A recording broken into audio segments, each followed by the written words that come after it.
ஆண்டவரும் இரட்சகருமாகிய இயேசு இனிய நாமத்தில் ஒவ்வொருவருக்கு அன்பின் வாழ்த்துதல்கள். வேதத்திலிருந்து ஒரு வசனத்தை உங்களோடு கூட வாசிக்க விரும்புகிறேன். அது யோவான் எழுதின சுவிசேஷம் 12ஆம் அதிகாரம் 46வது வசனம். என்னிடத்தில் விசுவாசமாய் இருக்கிற எவனும் இருளில் இராதபடிக்கு நான் உலகத்தில் ஒளியாக வந்தேன். இயேசு இந்த உலகத்தில் வந்தபோது ஒளியாக வந்த ஒரு அற்புதமான ஒரு வார்த்தை எழுதியிருக்கிறது. அந்த ஒளி எப்படிப்பட்ட ஒளி? It's a rapturous light. அது மிகுதியான ஒரு எழுப்புதலை, ஒரு மகிழ்ச்சியை தருகிற ஒரு வெளிச்சம். அவர் கர்த்தருக்கு மகிமை உண்டாகட்டும். ஒரு த்ரில், ஒரு ஜாய். அந்த வெளிச்சம் நம்மை சந்திக்கிற போது நிச்சயமாகவே இருளில் ஒரு மனுஷனும் தங்க முடியாது.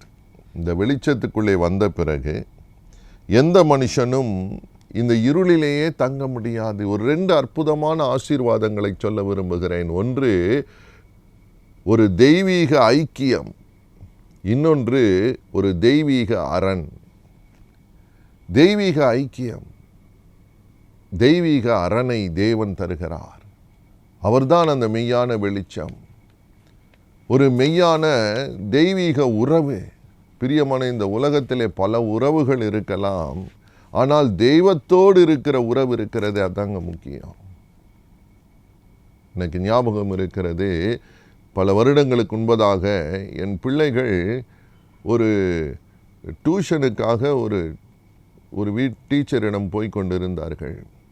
நான் அந்த பிள்ளைகளை வீட்டுக்கு அழைத்து கொண்டு போக நான் அந்த வீட்டுக்கு போன போது அந்த சகோதரி நல்ல பண்புடையவர்கள். அந்த நாளில் அவர்களுக்கு மிகுந்த மனவேதனை, குழப்பம். என் மகள் என்னிடம் சொன்னாள், "பா, ஒரு நிமிடம் எங்கள் டீச்சருக்கு ஒரு பிரார்த்தனை செய்துவிட்டு போகலாம். அவர்கள் மிகுந்த மன குழப்பத்தில், துயரத்தில் இருக்கிறதாய் தெரிகிறது. ஏதோ ஒரு வேதனை அவங்க உள்ளத்தில் இருக்கிறது" என் மகள் சொன்னபோது நான் வீட்டுக்குள்ளே சென்று அவர்களை வாழ்த்தி இயேசுவை நோக்கி ஒரு ஜெபம் செய்யலாமா என்று கேட்டேன். தயவு செய்து ஜெபம் பண்ணுங்கள் என்று சொன்னார்கள். அந்த வீட்டில் நின்று அவர்களோடு ஒரு சின்ன பிரார்த்தனை செய்தேன். என் வாழ்க்கையில் நான் அப்படி ஒரு சம்பவத்தை முதல் முறையாய் பார்த்தேன். ஒரு பெரிய வெளிச்சம் அவங்க வீட்டுக்குள்ளே பிரகாசித்தது. நான் ஜெபத்தை முடித்த பிறகு அந்த சகோதரி வீட்டினுள் ஓட்டமாய் ஓடினார்கள். 5 நிமிடம் வெளியே வரவில்லை. அவர்கள் அதன் பிறகு வரும்பொழுது கண்கள் சிவந்திருந்தது. அவர் சொன்னார்கள், ஜெபம் செய்த வேளையிலேயே என் மனதில் இருந்த அவ்வளவு பாரமும் வெளியே போய்விட்டது. ஏதோ ஒரு பெரிய விடுதலை உணர்கிறேன். தெய்வீக வெளிச்சம் என்னை சந்தித்தென்று சொன்னார்கள். ஆம் பிரியமானவர்களே, it is true and real when Jesus comes. அந்த மெய்யான ஒளி ஒருவருடைய வாழ்க்கையிலே ஒரு வீட்டுக்குள்ளே வருகிற போது பல அழுத்தங்கள், குழப்பங்கள், வேதனைகள், சங்கடங்கள், சஞ்சலங்கள், அது எதுவானாலும் இருக்கலாம், அது எந்த சூழ்நிலையில் வேண்டுமானாலும் வந்திருக்கலாம். A mere presence of the Lord, an encounter with the light of God makes a lot of difference. And it is a permanent difference. இயேசு சந்திக்கிற போது அதன் பிறகு அவங்க வாழ்க்கையில், அவங்க குடும்பத்தில் பல நன்மைகள். பிரியமானவர்களே, தேவன் பட்சபாதம் உள்ளவர் அல்ல. ஒரு மெய்யான உறவை தர விரும்புகிறார். கர்த்தருக்கு மகிமை உண்டாகட்டும். 1 யோவான் 2ஆம் அதிகாரம் 8 முதல் 11 வசனங்களை வாசிக்கிற போது, தேவனை சிநேகிக்கிறேன், தேவனோடு இருக்கிறேன் என்று சொல்லுகிறவர்கள் தன்னுடைய சகோதரனை பகைக்கக்கூடாது என்று வேதம் சொல்லுகிறது.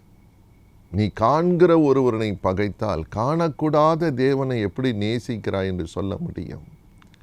இன்றைக்கி நிறைய பேர் தங்கள் சொந்த உறவுகள், பக்கத்தில் இருக்கிறவர்கள், வீட்டில் இருக்கிறவர்களே குறை சொல்லி கொண்டே இருப்பார்கள். Tale bearing all the time. அடுத்தவர்களை குறித்து ஏதோ ஒரு குறை சொல்லி கொண்டிருப்பது, ஒரு குற்றத்தை சொல்லி கொண்டிருப்பது. பிரியமானவர்களே, வேதம் சொல்லுகிறது அதல்ல மெய்யான உறவு. நீங்கள் தேவனோடு ஒரு மெய்யான உறவு வெளிச்சத்தில் இருக்கிறோம் என்று சொன்னால் அது சிநேகத்தை வெளிப்படுத்தும். தேவனோடு உறவு வைத்திருக்கிறவர்கள் அடுத்தவர்களை குற்றம் சொல்லி கொண்டே இருக்க மாட்டார்கள். பிரியமானவர்களே, தேவனை நேசிக்கிற ஒரு மெய்யான வாழ்க்கை இந்த வெளிச்சம் வந்தபோது இருளை நீக்குகிறது. யார் உள்ளத்தில் பகை இருக்கிறதோ, வெறுப்பு இருக்கிறதோ, அடுத்தவர் மேல் தாழ்ப்புணர்ச்சி இருக்கிறதோ, அவள் இருளில் இருக்கிறவர்கள். ஆனால் இந்த மெய்யான வெளிச்சம், இயேசுவுடைய வெளிச்சம் பிரகாசிப்பிக்க பண்ணும்போது it takes out all that hatred. பிரியமானவர்களே, இன்றைக்கி நடக்கிற சம்பவங்களை பாருங்கள். உலகத்தில் கொலைகளும் கொள்ளைகளும் கற்பழிப்புகளும் நாசமோசங்களையும் உண்டு பண்ணுகிற சம்பவங்கள் இருதயத்தை கலக்குகிறதல்லவா? எதினாலே? மெய்யான தேவனுடைய உறவு இல்லை.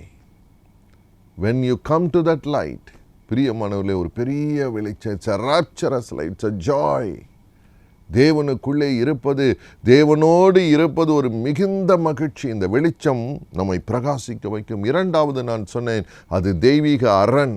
143 சங்கீதம் 3 வசனத்தை வாசிக்கிற போது அங்கு சங்கீதக்காரன் சொல்லுகிறார், சத்துருவே, நீ என்னை இருளில் வைத்திருக்கிறாய்.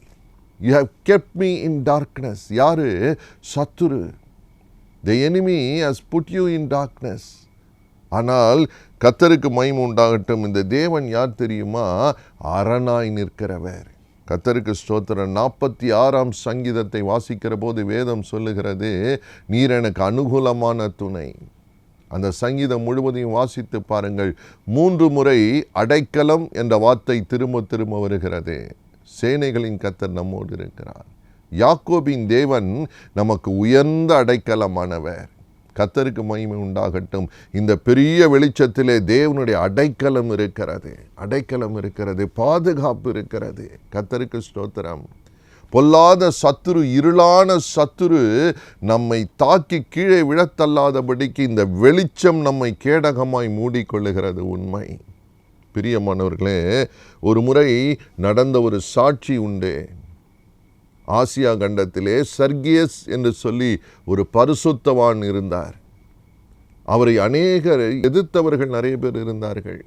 ஒரு நாள் அவரை கொலை செய்ய வேண்டும் என்று விரும்பி அவர் இருந்த வீட்டுக்கு நேராய் புறப்பட்டு வருகிறார்கள் கூட்டமாக. இவருக்கு செய்தி வருகிறது, நீ அழிக்கப்பட போகிறாய். கூட்டமாக விரோதமாய் வருகிறார்கள். அவர் உள்ளத்திலே அப்பொழுது தேவன் கொடுத்த ஒரு வார்த்தை, 46 சங்கீதம் திரும்ப திரும்ப சொல்ல ஆரம்பித்தார். ஆபத்து காலத்தில் அனுகூலமான துணை, என் அடைக்கலம் அவர்தான், எனக்கு உயர்ந்த அடைக்கலம் அவர்தான் என்று அந்த சங்கீதத்தை பல முறை அறிக்கை செய்து கொண்டே இருந்தாராம். நடந்த சம்பவம் என்ன தெரியுமா? அந்த கோபத்தோடே இவரை கொல்ல வேண்டும் என்று வந்த அந்த கூட்டம் திடீரென்று பயந்து போய் திரும்பி போய்விட்டார்கள். some fear struck in them. தேவனால் வந்த பயம் அவர்களை பிடித்து கொண்டது.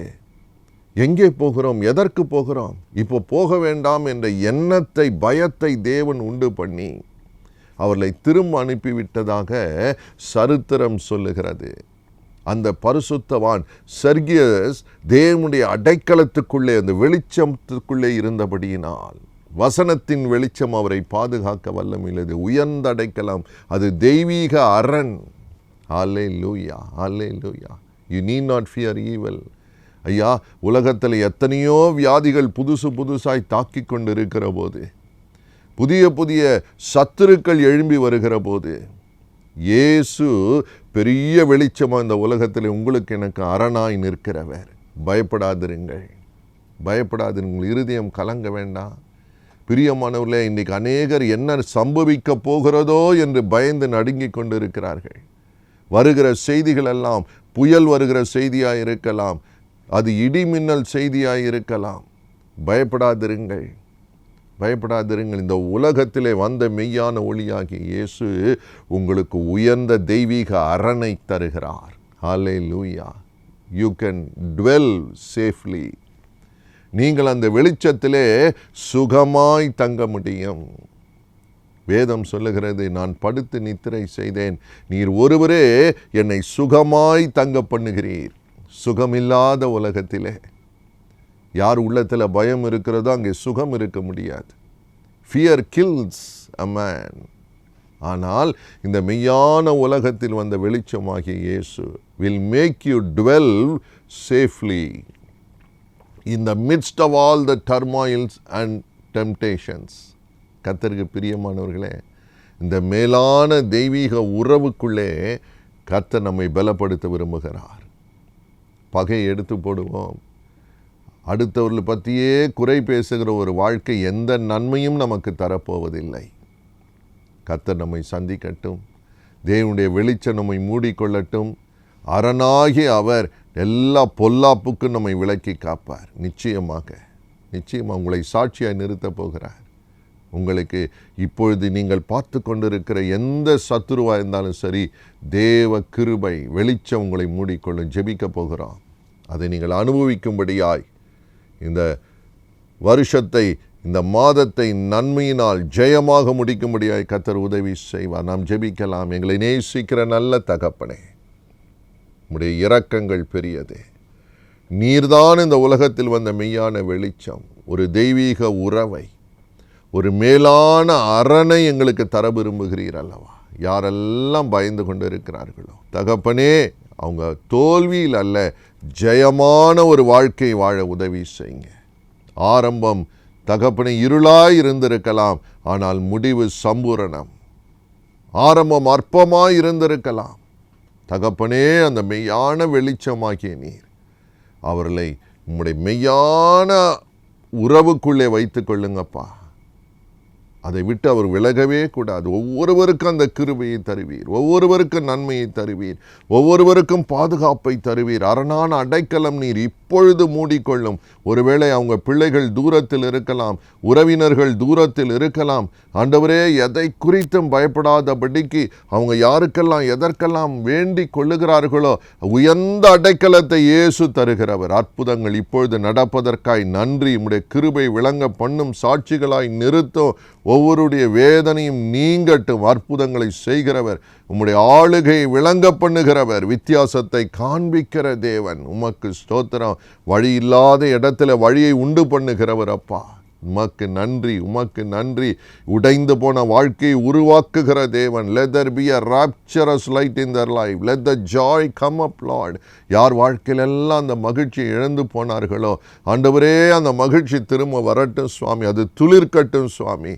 ஆமாண்டவரே, கனி கொடுக்கிற ஒரு ஆசீர்வாதமான வாழ்க்கையாக இருக்கட்டும். எந்த ஆசீர்வாதம் தடைப்பட்டு இருக்கிறதோ கர்த்தருடைய கரம் அவர்களுக்கு அந்த நன்மையை தருவதாக. உம்முடைய வல்லமை, உம்முடைய மகிமையின் பிரசன்னம், அபிஷேகம் ஒவ்வொருவரையும் நிரப்பட்டும், ஆசீர்வதிக்கட்டும், ஜெயமாய் நிறுத்தும், சாட்சியாய் நிறுத்தும். உங்கள் நாமத்துக்கு என்றென்றைக்கும் மகிமை உண்டாகட்டும். இயேசுவின் நாமத்தில் நல்ல பிதாவே, ஆமேன், ஆமேன்.